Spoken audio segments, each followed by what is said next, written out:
ਅਸਲਾਮੁਅਲੈਕੁਮ ਦੋਸਤੋ, ਇਹ ਸਭ ਤੋਂ ਪਹਿਲੇ ਤੁਸੀਂ ਇਹ ਮੇਨ ਰੋਡ ਇਹ ਚੈੱਕ ਕਰ ਲਓ ਦੋਸਤੋ, ਕਿਉਂਕਿ ਇਸ ਮੇਨ ਰੋਡ 'ਤੇ ਆਪਣੀ 12.5 ਏਕੜ ਜ਼ਮੀਨ ਦਾ 230 ਫੁੱਟ ਫਰੰਟ ਹੈਗਾ ਜੀ। ਇਹ ਮੇਨ ਰੋਡ ਦੋਸਤੋ ਕਿ ਆਮ ਮੇਨ ਰੋਡ ਨਹੀਂ ਹੈਗਾ, ਇਹ ਬੜਾ ਮਸ਼ਹੂਰ ਮਰੂਫ ਮੇਨ ਰੋਡ ਹੈ। ਇਸ ਮੇਨ ਰੋਡ 'ਤੇ ਆਪਣੀ ਜ਼ਮੀਨ ਦਾ 230 ਫੁੱਟ ਫਰੰਟ ਹੈਗਾ ਜੀ। ਤੁਸੀਂ ਦੋਸਤੋ ਅੱਛੀ ਤਰ੍ਹਾਂ ਆਪਣੀ ਜ਼ਮੀਨ ਵੇਖੋ, ਇਹ ਮੇਨ ਰੋਡ ਵੇਖੋ ਅਤੇ ਆਪਣੀ ਗੱਲਬਾਤ ਸੁਣੋ ਧਿਆਨ ਨਾਲ, ਕਿਉਂਕਿ ਇਹ ਉਹ ਜ਼ਮੀਨ ਹੈ ਜਿਹੜੀ ਅਕਸਰ ਆਪਾਂ ਨੂੰ ਬੜੀ ਮਹਿੰਗੀ ਮਿਲਦੀ ਹੁੰਦੀ ਹੈ, ਯਾਨੀ ਕਿ ਆਪਾਂ ਨੂੰ ਕਰੋੜਾਂ ਦੇ ਹਿਸਾਬ ਨਾਲ ਮਿਲਦੀ ਹੁੰਦੀ ਹੈ। ਲੇਕਿਨ ਆਪਣੇ ਕੋਲ ਇੰਤਹਾਈ ਮੁਨਾਸਬ ਕੀਮਤ ਦੇ ਵਿੱਚ ਇਹ 12.5 ਏਕੜ ਇਹ ਜ਼ਮੀਨ ਹੈ ਮੇਨ ਰੋਡ 'ਤੇ 230 ਫੁੱਟ ਫਰੰਟ 'ਤੇ 12.5 ਏਕੜ ਜ਼ਮੀਨ ਹੈ। ਬਿਜਲੀ ਬੇਸ਼ੁਮਾਰ ਮੌਕੇ 'ਤੇ ਮੌਜੂਦ ਹੈ। ਮੇਨ ਰੋਡ 'ਤੇ 230 ਫੁੱਟ ਫਰੰਟ ਹੈਗਾ ਦੋਸਤੋ। ਮਾਸ਼ਾਅੱਲਾ ਇਹ ਪੈਟਰੋਲ ਪੰਪ ਲਈ, ਕਾਲੋਨੀ ਲਈ, ਰੈਸਟੋਰੈਂਟ ਲਈ, ਕਿਸੇ ਵੀ ਕਿਸਮ ਦੀ ਫਾਰਮਿੰਗ ਲਈ, ਫੈਕਟਰੀ ਲਈ, ਜ਼ਰਾਅਤ ਲਈ, ਯਾਨੀ ਕਿ ਹਰ ਤਰ੍ਹਾਂ ਦਾ ਕਾਰੋਬਾਰ ਤੁਸੀਂ ਇੱਥੇ ਹਰ ਤਰ੍ਹਾਂ ਦਾ ਜੋ ਚਾਹੋ ਇੱਥੇ ਨਿਜ਼ਾਮ ਚਲਾ ਸਕਦੇ ਜੀ। Petrol pump, factory, plot cutting, ਯਾਨੀ ਕਿ ਕਾਲੋਨੀ ਵਗੈਰਾ, ਰੈਸਟੋਰੈਂਟ ਵਗੈਰਾ, ਕੋਈ ਫੈਕਟਰੀ, ਕੋਈ ਵੀ ਕਿਸਮ ਦਾ ਕਾਰੋਬਾਰ, ਯਾਨੀ ਕਿ ਕਮਰਸ਼ੀਅਲ ਐਂਡ ਜ਼ਰਾਈ, ਕਮਰਸ਼ੀਅਲ, ਜ਼ਰਾਈ, ਰਿਹਾਇਸ਼ੀ, ਤੁਸੀਂ ਇਹ ਜ਼ਮੀਨ ਹਰ ਤਰ੍ਹਾਂ 'ਤੇ ਹਰ ਕੰਮ ਦੇ ਵਿੱਚ ਇਸਤੇਮਾਲ ਕਰ ਸਕਦੇ ਜੀ। ਕਮ ਕੀਮਤ ਵਿੱਚ ਜ਼ਿਆਦਾ ਫ਼ਾਇਦਾ ਦੋਸਤੋ। ਇਹ ਤਹਿਸੀਲੋ ਜ਼ਿਲ੍ਹਾ ਚੱਕਵਾਲ ਦਾ ਇਲਾਕਾ ਜੀ। ਜ਼ਿਲ੍ਹਾ ਵੀ ਚੱਕਵਾਲ, ਤਹਿਸੀਲ ਵੀ ਚੱਕਵਾਲ। ਮੋਟਰਵੇ ਦੇ ਆਪਣੀ ਜ਼ਮੀਨ ਇੰਤਹਾਈ ਕਰੀਬ ਹੈਗੀ ਜੀ। ਨੀਲਾ ਦੁੱਲਾ ਇੰਟਰਚੇਂਜ ਤੋਂ 9 ਕਿਲੋਮੀਟਰ ਫਾਸਲਾ ਹੈਗਾ ਜੀ ਦੋਸਤੋ। ਨੀਲਾ ਦੁੱਲਾ ਇੰਟਰਚੇਂਜ ਤੋਂ 9 ਕਿਲੋਮੀਟਰ ਫਾਸਲਾ ਹੈਗਾ। ਮੋਟਰਵੇ ਦੇ ਇੰਤਹਾਈ ਕਰੀਬ ਹੈ। ਇਹ ਜ਼ਮੀਨ ਦਾ ਇੱਕ ਮਾਲਕ ਹੈ। ਇਹ ਰੀਸੇਲ ਰਕਬਾ ਹੈਗਾ ਜੀ। ਬਿਜਲੀ ਮੌਕੇ 'ਤੇ ਮੌਜੂਦ ਹੈ। ਆਸ ਪਾਸ ਡੇਰੇ ਹੈਗੇ ਨੇ, ਆਬਾਦੀ ਦੇ ਨਾਲ ਆਪਣੀ ਇਹ ਜ਼ਮੀਨ ਮੌਜੂਦ ਹੈਗੀ ਜੀ। ਨੀਚੇ ਦੋਸਤਾਂ ਨੂੰ 70 ਫੁੱਟ 'ਤੇ ਸ਼ਰਤੀਆ ਮਿੱਠਾ ਪਾਣੀ ਅਤੇ ਬੇਸ਼ੁਮਾਰ ਪਾਣੀ ਮਿਲੇਗਾ। ਨੀਚੇ ਦੋਸਤਾਂ ਨੂੰ 70 ਫੁੱਟ 'ਤੇ ਸ਼ਰਤੀਆ ਮਿੱਠਾ ਪਾਣੀ ਅਤੇ ਬੇਸ਼ੁਮਾਰ ਪਾਣੀ ਮਿਲੇਗਾ। ਇਹ ਤਮਾਮ ਇਹ ਭਰਾਵਾਂ ਦੇ ਸਾਹਮਣੇ ਇਹ ਆਪਣੀ 12.5 ਏਕੜ ਜ਼ਮੀਨ ਹੈਗੀ ਜੀ। 70 ਫੁੱਟ 'ਤੇ ਸ਼ਰਤੀਆ ਮਿੱਠਾ ਪਾਣੀ, ਬਿਜਲੀ ਮੌਕੇ 'ਤੇ ਮੌਜੂਦ ਹੈ। ਆਸ ਪਾਸ ਆਬਾਦੀ ਹੈਗੀ ਹੈ। ਬਾਕੀ ਇਹ ਮੇਨ ਰੋਡ ਆਪਾਂ ਦੋਸਤਾਂ ਨੂੰ ਦੁਬਾਰਾ ਫਿਰ ਦਿਖਾ ਦਿੰਦੇ ਹਾਂ ਕਿ ਮੇਨ ਰੋਡ 'ਤੇ ਆਬਾਦੀ ਹੈਗੀ ਜੀ। ਵੇਖੋ ਇਹ ਸਾਹਮਣੇ ਬਿਜਲੀ ਅਤੇ ਡੇਰੇ ਵਗੈਰਾ, ਇਹ ਵੇਖੋ ਔਰ ਸਾਹਮਣੇ ਤਮਾਮ ਨਿਜ਼ਾਮ ਘਰ, ਡੇਰੇ ਵਗੈਰਾ ਅਤੇ ਬਿਜਲੀ ਵਗੈਰਾ। ਆ ਵੇਖੋ ਇਹ ਆਬਾਦੀ ਵਗੈਰਾ, ਯਾਨੀ ਕਿ ਇਸ ਰੋਡ 'ਤੇ ਆਬਾਦੀ ਬੇਸ਼ੁਮਾਰ ਮੌਜੂਦ ਹੈਗੀ ਜੀ। ਸਾਹਮਣੇ ਅੱਛੀ ਤਰ੍ਹਾਂ ਚੈੱਕ ਕਰ ਲਓ ਅਤੇ ਇਹ ਵੇਖੋ ਇਹ ਆਪਣੀ ਇਹ ਜ਼ਮੀਨ, ਇਹ ਵੇਖ ਲਓ ਇਹ ਤਮਾਮ ਨਿਜ਼ਾਮ ਮੇਰੇ ਦੋਸਤਾਂ ਦੇ ਸਾਹਮਣੇ।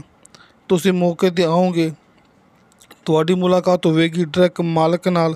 ਜ਼ਮੀਨ ਦਾ ਸੌਦਾ ਹੁੰਦਾ, ਮਾਲਕ ਦੇ ਨਾਲ ਆਮਣੇ ਸਾਹਮਣੇ ਬਹਿ ਕੇ। ਅਸੀਂ ਕਿਸੇ ਵੀ ਜ਼ਮੀਨ ਦੀ ਕੀਮਤ ਜ਼ਿਆਦਾ ਨਹੀਂ ਕਰ ਸਕਦੇ। ਅਸੀਂ ਜ਼ਮੀਨ ਦੀ ਕੀਮਤ ਕਰਾਂਗੇ ਨਾ ਜ਼ਿਆਦਾ, ਉਹਦੇ ਵਿੱਚ ਮੇਰਾ ਆਪਣਾ ਨੁਕਸਾਨ ਹੈ। ਤੁਸੀਂ ਦੋਸਤ ਖੁਦ ਇਹ ਗੱਲ ਸਮਝ ਸਕਦੇ ਜੇ ਕਿ ਮੇਰੀ ਕੋਸ਼ਿਸ਼ ਹੁੰਦੀ ਕਿ ਜ਼ਮੀਨ ਦੀ ਕੀਮਤ ਕਮ ਅਜ਼ ਕਮ ਹੋਵੇ।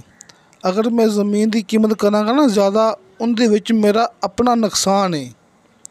ਲਿਹਾਜ਼ਾ ਤੁਸੀਂ ਇਹ ਗੱਲ ਨਾ ਸੋਚਿਆ ਕਰੋ ਕਿ ਪਤਾ ਨਹੀਂ ਅਬਦੁਲ ਵਾਹਿਦ ਜ਼ਮੀਨ ਦੀ ਕੀਮਤ ਜ਼ਿਆਦਾ ਕਰਦਾ ਪਿਆ। ਦੋਸਤੋ ਮੈਂ ਆਪਣਾ ਨੁਕਸਾਨ ਕਿਉਂ ਕਰਾਂ? ਮੈਨੂੰ ਤਾਂ ਜ਼ਮੀਨ ਸੇਲ ਨਾਲ ਕਰਜ਼ ਨਾ, ਆਪਾਂ ਡੀਲਰ ਹੈਗੇ ਹਾਂ। ਅੱਲਾ ਦਾ ਸ਼ੁਕਰ ਹੈ, ਆਪਾਂ ਰਕਬੇ ਸੇਲ ਕਰਨੇ ਹੁੰਦੇ ਨੇ। ਜਿਹੜਾ ਰਕਬਾ ਦਿਖਾਉਂਦੇ ਪਏ ਨਾ, ਆਪਾਂ ਉਹ ਸੇਲ ਕਰਨਾ ਹੁੰਦਾ ਹੈ। ਅਗਰ ਤੁਸੀਂ YouTube 'ਤੇ ਇੰਤਹਾਈ ਸਸਤੀ ਜ਼ਮੀਨ ਵੇਖਦੇ ਹੋ ਨਾ, ਤਾਂ ਫੇਕ ਹੁੰਦੀ ਹੈ। ਸਾਹਮਣੇ ਸਕਰੀਨ 'ਤੇ ਨੰਬਰ ਨਹੀਂ ਲੱਗੇ ਹੁੰਦੇ। ਆਪਣੀ ਹਰ ਮੂਵੀ ਦੀ ਸਾਹਮਣੇ ਸਕਰੀਨ 'ਤੇ ਹਾਜੀ ਅਰਫਾਨ ਅਬਾਸ ਸਾਹਿਬ ਦੇ ਦੋਵੇਂ ਨੰਬਰ ਲੱਗੇ ਹੁੰਦੇ ਨੇ। ਚਾਹੇ ਕਾਲ ਕਰੋ, ਚਾਹੇ WhatsApp 'ਤੇ ਮੈਸੇਜ ਕਰੋ, ਯਾਨੀ ਕਿ ਹਾਜੀ ਸਾਹਿਬ ਦੇ ਦੋਵੇਂ ਨੰਬਰ ਤੁਹਾਡੇ ਸਾਹਮਣੇ ਹੁੰਦੇ ਨੇ ਤੁਹਾਡੀ ਸਹੂਲਤ ਵਾਸਤੇ। ਤੁਸੀਂ ਆਪਣੀ ਮਰਜ਼ੀ ਦੇ ਮੁਤਾਬਕ ਜਿਵੇਂ ਚਾਹੋ ਰਾਬਤਾ ਕਰ ਸਕਦੇ ਜੀ। ਅਤੇ ਹਰ ਮੂਵੀ ਦੀ ਡਿਸਕ੍ਰਿਪਸ਼ਨ ਦੇ ਵਿੱਚ ਮੇਰਾ WhatsApp ਨੰਬਰ ਲੱਗਿਆ ਹੁੰਦਾ ਜੀ। ਹਰ ਮੂਵੀ ਦੀ ਡਿਸਕ੍ਰਿਪਸ਼ਨ ਦੇ ਵਿੱਚ ਮੇਰਾ WhatsApp ਨੰਬਰ ਲੱਗਿਆ ਹੁੰਦਾ। ਤੇ ਹਾਜੀ ਅਰਫਾਨ ਅਬਾਸ ਸਾਹਿਬ ਦੇ ਦੋਵੇਂ ਨੰਬਰ ਤੁਹਾਡੇ ਸਾਹਮਣੇ ਹੁੰਦੇ ਨੇ। ਸਸਤੀ ਜ਼ਮੀਨ ਦੇਖ ਲਓ ਉਹ ਕੋਈ ਵੱਡੀ ਗੱਲ ਨਹੀਂ ਹੈਗੀ, ਜ਼ਮੀਨ ਖਰੀਦ ਲਓ ਉਹ ਵੱਡੀ ਗੱਲ ਹੈਗੀ ਜੇ। ਲਿਹਾਜ਼ਾ ਦੋਸਤਾਂ ਨੂੰ ਹਰ ਮੂਵੀ ਦੇ ਵਿੱਚ ਮੈਂ ਇਹ ਗੱਲ ਕਰਦਾ ਹੁੰਨਾ, ਫੇਕ ਵੀਡੀਓ ਤੋਂ ਬਚੋ ਤੇ ਹਕੀਕਤ ਵੱਲ ਆ ਜਾਓ। ਤੇ ਦੋਸਤੋ 12.5 ਏਕੜ ਜ਼ਮੀਨ, ਇਹ ਜ਼ਮੀਨ ਦੀ ਡਿਮਾਂਡ ਕੀਤੀ ਹੈ ਮਾਲਕ ਨੇ ਫੀ ਏਕੜ ਦੇ ਹਿਸਾਬ ਨਾਲ 48 ਲੱਖ ਰੁਪਇਆ।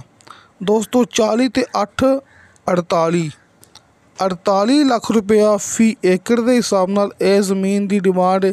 ਜਿਵੇਂ ਕਿ ਇਲਾਕਾ ਚਕਵਾਲ ਦਾ ਇਹ ਜ਼ਮੀਨ ਦੀ ਕੀਮਤ ਹੁੰਦੀ ਹੈ ਇਸ ਜਗ੍ਹਾ 'ਤੇ ਕਨਾਲ ਦੇ ਹਿਸਾਬ ਨਾਲ। ਲਿਹਾਜ਼ਾ ਇਹ 100 ਕਨਾਲ ਜ਼ਮੀਨ ਹੈ ਅਤੇ ਫੀ ਕਨਾਲ ਇਸ ਜ਼ਮੀਨ ਦੀ ਡਿਮਾਂਡ ਬਣਦੀ ਪਈ ਹੈ 6 ਲੱਖ ਰੁਪਇਆ। ਦੋਸਤੋ 6 ਲੱਖ ਰੁਪਇਆ ਫੀ ਕਨਾਲ ਅਤੇ 48 ਲੱਖ ਰੁਪਇਆ ਫੀ ਏਕੜ ਦੇ ਹਿਸਾਬ ਨਾਲ ਇਹ ਜ਼ਮੀਨ ਦੀ ਡਿਮਾਂਡ ਹੈਗੀ ਜੀ। ਮੇਨ ਰੋਡ ਇਹ ਡਬਲ ਕਾਰਪੇਟ ਮੇਨ ਰੋਡ ਹੈਗਾ ਜੀ। ਅੱਛੀ ਤਰ੍ਹਾਂ ਚੈੱਕ ਕਰ ਲਓ, ਆਪਣੀ ਜ਼ਮੀਨ ਦੇ ਚਾਰੋਂ ਤਰਫ ਬਲੀਆਂ ਲੱਗੀਆਂ ਹੋਈਆਂ ਨੇ, ਵੇਖੋ ਨਾ, ਬਾੜ ਲੱਗੀ ਹੋਈ ਹੈ ਜ਼ਮੀਨ ਦੇ ਚਾਰੋਂ ओर, ਬਲੀਆਂ ਲੱਗੀਆਂ ਹੋਈਆਂ ਨੇ, ਯਾਨੀ ਕਿ ਬਾੜ ਲੱਗੀ ਹੋਈ ਹੈ। ਹਲਕੇ ਫੁਲਕੇ ਬਿਆਨੇ 'ਤੇ ਦੋਸਤਾਂ ਨੂੰ ਮਿਲੇਗਾ ਮੁਕੰਮਲ ਦੀ ਮੁਕੰਮਲ ਜ਼ਮੀਨ ਦਾ ਕਬਜ਼ਾ। ਜਿਵੇਂ ਕਿ ਇਹ ਆਪਾਂ ਚਕਵਾਲ ਵਾਲੀ ਸਾਈਡ 'ਤੇ ਇਸ ਤਰ੍ਹਾਂ ਕੰਮ ਕਰ ਰਹੇ ਹਾਂ। ਹਲਕੇ ਫੁਲਕੇ ਬਿਆਨੇ 'ਤੇ ਤੁਹਾਨੂੰ ਮੁਕੰਮਲ ਦੀ ਮੁਕੰਮਲ ਜ਼ਮੀਨ ਦਾ ਆਪਾਂ ਕਬਜ਼ਾ ਲੈ ਕੇ ਦੇ ਰਹੇ ਹਾਂ। ਅਤੇ ਅੱਲਾ ਦਾ ਸ਼ੁਕਰ ਹੈ, ਸਭ ਤੋਂ ਪਹਿਲੇ ਇਹ ਕੰਮ ਚਕਵਾਲ ਵਾਲੀ ਸਾਈਡ 'ਤੇ ਅਸੀਂ ਸ਼ੁਰੂ ਕੀਤਾ ਸੀ, ਯਾਨੀ ਕਿ ਮੈਂ ਅਤੇ ਹਾਜੀ ਅਰਫਾਨ ਅਬਾਸ ਸਾਹਿਬ ਨੇ। ਇਹ ਚੱਲਦਾ ਫਿਰਦਾ ਇਹ ਮੇਨ ਰੋਡ ਹੈ, ਕੋਈ ਆਮ ਮੇਨ ਰੋਡ ਨਹੀਂ ਹੈਗਾ। ਤੁਸੀਂ ਇੱਥੇ ਆਪਣਾ ਕੋਈ ਨਿਜ਼ਾਮ ਵੀ ਚਲਾ ਸਕਦੇ ਜੀ। ਪੈਟਰੋਲ ਪੰਪ, ਕਲੋਨੀ, ਪਲਾਟ ਦੀ ਕਟਿੰਗ, ਜ਼ਰਾਇਤ, ਬਾਗਾਤ, ਫਾਰਮਿੰਗ, ਫੈਕਟਰੀ, ਹਰ ਤਰ੍ਹਾਂ ਦਾ ਕਾਰੋਬਾਰ ਤੁਸੀਂ ਇਸ ਮੇਨ ਰੋਡ 'ਤੇ, ਇਹ ਡਬਲ ਮੇਨ ਕਾਰਪੇਟ ਰੋਡ 'ਤੇ ਤੁਸੀਂ ਚਲਾ ਸਕਦੇ ਜੀ। ਅਤੇ ਦੋਸਤੋ ਤੁਸੀਂ ਵੇਖ ਰਹੇ ਸੋ ਆਪਣਾ YouTube ਚੈਨਲ ਪਾਕ ਪੰਜਾਬ TV ਅਤੇ ਮੈਂ ਤੁਹਾਡਾ ਦੋਸਤ ਅਬਦੁਲ ਵਾਹਿਦ। ਇਨਸ਼ਾ ਤਾਲਾ ਬਾਸ਼ਰਤੇ ਜ਼ਿੰਦਗੀ ਬਾਫਜ਼ਲੇ ਖੁਦਾ ਮਿਲਾਂਗੇ ਅਗਲੀ ਵੀਡੀਓ 'ਤੇ। ਅੱਲਾ ਹਾਫਿਜ਼।